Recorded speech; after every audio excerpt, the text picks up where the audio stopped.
اسرائیل کا تہران پر حملہ، ایرانی مشیر قومی سلامتی علی لاریجانی کو شہید کرنے کا دعویٰ۔ اسرائیلی وزیر دفاع نے کہا گزشتہ رات کے حملے میں علی لاریجانی کو ختم کر دیا۔ اسرائیلی فوج کا پاسداران انقلاب کی بسیج فورس کے کمانڈر غلام رضا سلیمانی کی بھی شہادت کا دعویٰ۔ ایرانی سرکاری میڈیا کی تردید، علی لاریجانی کا ہاتھ سے لکھا پیغام جاری کر دیا۔ اسرائیلی میڈیا کے مطابق علی لاریجانی کے شہید یا زخمی ہونے کے بارے میں فوری واضح نہیں ہو سکا۔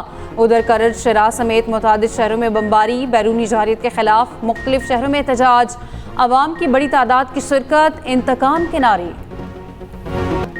متحدہ عرب امارات پر حملوں میں ایک اور پاکستانی جاں بحق۔ ابوظہبی کے علاقے بنی یاف میں انٹرسپٹ کیے گئے میزائل کے ٹکڑے لگنے سے ایک پاکستانی جاں بحق ہو گیا۔ امارات میں حملوں میں مرنے والوں کی مجموعی تعداد 7 ہو گئی۔ ابوظہبی میں شاہ گیس فیلڈ پر ڈرون حملہ، نقصان کے جائزے تک، فیلڈ کی سرگرمیاں معطل۔ فجیرہ کے قریب لنگر انداز بحری جہاز پر بھی حملہ، معمولی نقصان ہوا۔ بغداد میں امریکی سفارت خانے پر ڈرونز اور راکٹ حملے۔ قطر میں العید ایئر بیس پر بھی میزائل داغے گئے۔ سعودی وزارت دفاع کا کہنا ہے کہ مشرقی علاقوں میں مزید 11 ڈرونز مار گرائے۔ ایرانی پاسداران کا کہنا ہے خارق میں تیل تنصیبات پر امریکہ جس ملک سے حملہ کرے گا اس کی تیل اور گیس تنصیبات کو نشانہ بنایا جائے گا۔ آبنائے ہرمز سے گزر کر آنے والا پہلا پاکستانی بحری جہاز پاکستان کی سمندری حدود میں داخل ہو گیا۔ ایم ٹی کراچی کل کراچی کی بندرگاہ پر لنگر انداز ہوگا۔ جہاز میں 8 کروڑ لیٹر خام تیل موجود۔ ایم ٹی کراچی کو ایرانی حکام نے آبنائے ہرمز سے گزرنے کی خصوصی اجازت دی تھی۔ پاکستان نیوی نے ایم ٹی کراچی کو سمندری تحفظ فراہم کیا۔ عالمی میڈیا کے مطابق خام تیل کی ادائیگی چینی کرنسی میں کی گئی۔ بلومبرگ کی رپورٹ کے مطابق آبنائے ہرمز میں جہازوں کی آمد و رفت کے لیے نیا محفوظ راستہ سامنے آ گیا۔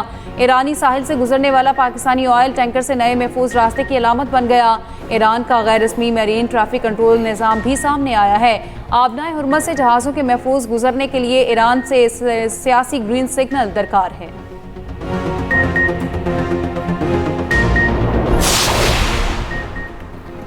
ایران نے مشکل حالات میں ٹرانزٹ تجارت کے لیے پاکستان کو مکمل سہولت فراہم کی۔ پاکستان بھی تہران کے ساتھ بھرپور تعاون کر رہا ہے۔ ایران میں پاکستانی سفیر مدثر ٹیپو کا کہنا ہے کہ پاک ایران زمینی سرحدیں بہترین طور پر کام کر رہی ہیں۔ مختلف سرحدی مقامات پر گرین چینلز فعال ہیں۔ گرین چینلز دونوں جانب اشیاء کی تیز تر نقل و حمل میں مدد کر رہے ہیں۔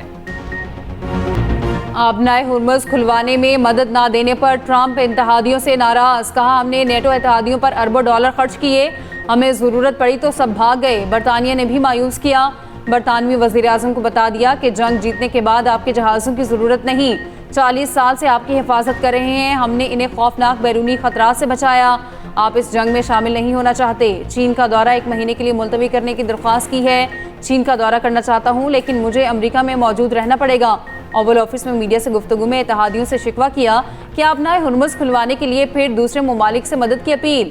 ٹرمپ کی ایرانی جزیرے خارق پر تیل تنصیبات کو پھر نشانہ بنانے کی دھمکی۔ کہا جنگ کب ختم ہوگی کچھ پتہ نہیں لیکن جلد ختم ہو جائے گی۔ اصل میں ایران کے پاس مذاکرات کی قابل قیادت ہی نہیں بچی۔ میرا خیال ہے نیا ایرانی سپریم لیڈر بھی زندہ نہیں۔ اتحادیوں کا آبنائے ہرمز کھلوانے کے لیے ٹرمپ کی مدد سے صاف انکار۔ برطانیہ اور دیگر ممالک کے بعد یورپی یونین کا بھی خلیج جنگ میں شمولیت سے انکار۔ وزراء خارجہ کے اجلاس کے بعد فیصلہ کیا گیا کہ یورپی یونین آبنائے ہرمز میں کسی بھی آپریشن میں حصہ نہیں لے گی۔ کشیدگی کم کرنے کے لیے سفارتکاری بہترین راستہ ہے۔ امریکہ کے سب سے بڑے اتحادی برطانیہ کا ایران جنگ کا حصہ بننے سے صاف انکار۔ وزیر اعظم کیئر سٹارمر کا جنگ کے فوری خاتمے پر زور۔ کہا آبنائے ہرمز کا کھلنا آسان کام نہیں۔ برطانیہ، آسٹریلیا، جاپان، جنوبی کوریا اور فرانس کی امریکی صدر کو نہ۔ جرمنی، یونان اور اٹلی کا بھی ٹرمپ کی مدد سے انکار۔ چین نے بھی کوئی جواب نہ دیا۔ جنگ کا فیصلہ میدان میں ہوتا ہے، ٹویٹ سے نہیں۔ جہاں آپ کی اور آپ کی فورسز آنے کی ہمت نہیں کرتی وہاں صرف ٹویٹس کیے جاتے ہیں۔ پاسداران انقلاب کے ترجمان ابراہیم ذوالفقاری کی صدر ٹرمپ پر تنقید۔ کہا یہ ایپک فیوری نہیں ایپک فیئر ہے۔ ایرانی نائب وزیر خارجہ سعید خطیب زاردہ نے خبردار کیا کہ امریکہ نے ایران میں زمینی فوج اتاری تو ایک اور ویتنام کا سامنا ہوگا۔ امریکی صدر ٹرمپ ذرا پڑھیں کہ ویتنام میں کیا ہوا تھا۔ ایران جب تک ضرورت ہو لڑنے کے لیے تیار ہے۔ वज़ीर आज़म शहबाज शरीफ की ज़ेर सदारत इजलास ईंधन की बचत और किफ़ायतशारी के इक़दामात का जायज़ा। पेट्रोलियम दरामदात की सप्लाई चेन बेहतर बनाने के लिए वज़ीर पेट्रोलियम को मुतहरिक किरदार अदा करने की हिदायत। वज़ीर आज़म ने कहा, हालात की बेहतरी तक तमाम मुतालिका इदारे हंगामी इक़दामात के लिए तैयार रहें।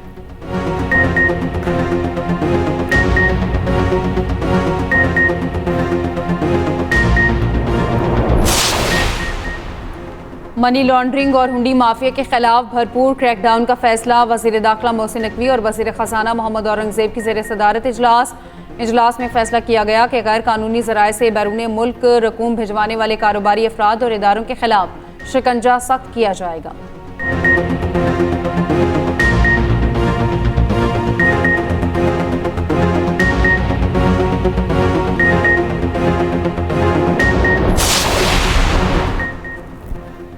अफगान तालिबान का मुबैना तौर पर अस्पताल को निशाना बनाने का प्रोपेगेंडा बेनकाब। पाकिस्तान ने अफगान तालिबान रजबुनियाद इल्ज़ामात और दावों को मुस्तरद कर दिया। वजारत इत्तलात के मुताबिक उम्मीद अस्पताल पर हमले का दावा गुमराह कुन है। ये अस्पताल नहीं, एक साबिक अमरीकी फौजी कैंप था। पाकिस्तान का असल हदफ कैंप में मौजूद असलहा और बारूद था। अस्पताल कसीरुल मंजिला इमारत है, जबकि निशाना बनने वाला कैंप फौजी और अस्करी ढांचा था। फैक्ट चेक के मुताबिक उम्मीद अस्पताल कैंप से कई किलोमीटर दूर है। मुबैना मकाम मनशियात बहाली मरकज था, तो उसे असलहा जखीरे के करीब क्यों कायम किया गया? अफगान तालिबान के सरकारी सोशल मीडिया हैंडल से शेयर की गई वीडियो और पोस्ट भी अचानक हटाने से सवालात उठ गए। AI वीडियो जांच पड़ताल में बरकरार न रह सकी। दूसरी जानिब अफगान तालिबान और फितनाल खवारिज के खिलाफ पाक फौज की कामयाब कार्रवाइयाँ। खैबर सेक्टर से मुल्हिका अफगान तालिबान की मुतादिद फौजी पोस्टों को एंटी टैंक मिसाइल गाइडेड से निशाना बनाया गया। शुमाली वजीरिस्तान के करीब अफगान तालिबान की झंडा पोस्ट। कराची में BLA के खिलाफ CTD की बड़ी कार्रवाई। शाह लतीफ टाउन में मारा जाने वाला दहशतगर्द BLA का कमांडर निकला। CTD हुकाम के मुताबिक हलाक दहशतगर्द सुहेल बलोच उर्फ गर्ग फितनल हिंदुस्तान का बदनाम दहशतगर्द था। सुहेल बलोच BLA के अल-फतह स्क्वाड का हम कमांडर था। 50 से ज़ायद सिक्योरिटी एहलकारों और शहरियों की शहादत में मुलविस रहा। हलाक दहशतगर्द DC पंजगोर जाकिर बलोच की शहादत का मास्टरमाइंड था। जाफर एक्सप्रेस पर खुदकुश हमले के लिए 5 बमबार सुहेल बलोच ने ही भेजे थे। सीनियर वजीर शर्जील इनाम मेमन कहते हैं, दहशतगर्द तंजीमें पाकिस्तान को कमज़ोर करना चाहती हैं। ये दहशतगर्द भारत की प्रॉक्सी बनकर हमले करते हैं। दहशतगर्दों की कोशिशों को कामयाब नहीं होने देंगे। इसराइल की जनूबी लिबनान में ज़मीनी और फ़ज़ाई कार्रवाई। जनूबी लिबनान के शहर में फ़ज़ाई हमले। क़ैतुल जसर पर 2 फ़ज़ाई कार्रवाइयाँ। कनाडा, फ्रांस, जर्मनी, बरतानिया ने लिबनान में ज़मीनी कार्रवाई से खबरदार कर दिया। मुश्तरका बयान में कहा, लिबनान में ज़मीनी कार्रवाई के तबाहकुन नताइज बरामद होंगे। इसराइल को रोकना होगा।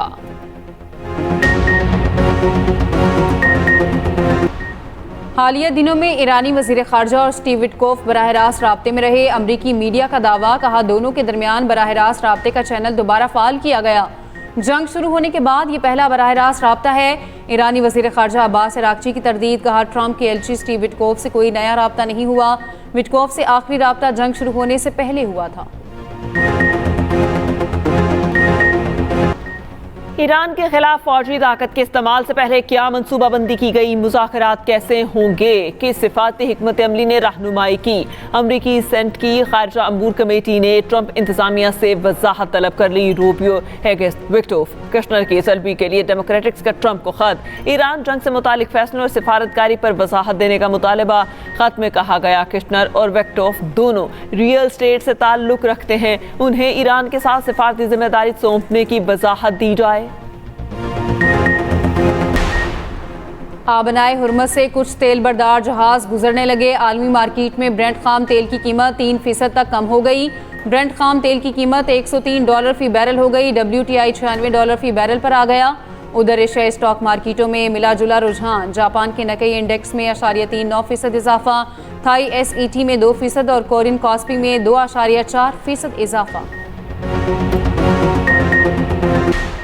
पाकिस्तान स्टॉक एक्सचेंज में उतार चढ़ाव। 1100 से ज़ायद पॉइंट्स के इजाफे से कारोबार का आगाज। 611 पॉइंट्स की मंदी के बाद रिकवरी। इंडेक्स 1.3% ऊपर जाकर वापस 1,50,016 पॉइंट्स की सतह पर कारोबार बंद।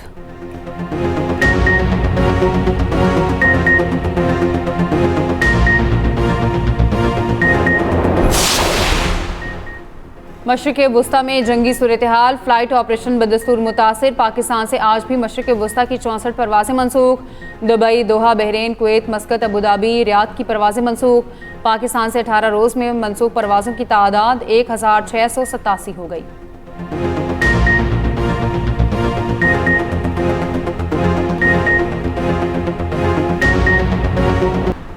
फैसलाबाद में 6 साला फिजा नूर के अगवा, ज़्यादती और कत्ल केस का फैसला, मुजरिम अब्दुल रज़ाक की सजाए मौत का फैसला बरकरार।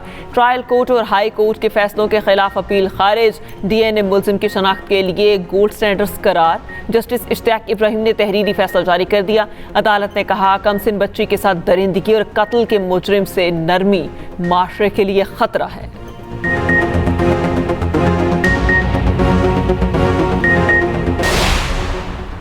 सानेहा रहीम यार खान के मुतासरीन के ज़ख्मों पर मरहम, जाँ बहक ख़वातीन के वर्सा को 10-10 लाख रुपए के चेक दे दिए गए। ज़ख्मी ख़वातीन में भी 3-3 लाख रुपए के चेक तकसीम। चेयरपर्सन BISP रुबीना खालिद की शेख ज़ायद अस्पताल आमद। ज़ख्मी ख़वातीन की अयादत की, ज़िम्मेदारों को करार वाक़ई सज़ा दिलवाने की यकीन दहानी। मीठी ईद, ठंडी ठार भी होने का इम्कान। चांद रात पर बारिश की पेशगोई। आज से 25 मार्च तक मुल्क में तेज हवा और गरज चमक के साथ बारिश का इम्कान। महकमा मौसमियात के मुताबिक इस्लामाबाद, पंजाब, KP, गिलगित बल्तिस्तान और आज़ाद कश्मीर के मुख्तलिफ इलाकों में बारिश का इम्कान। बलूचिस्तान में आज से 23 मार्च तक आंधी और तेज हवाओं के साथ बारिश मुतवक्के।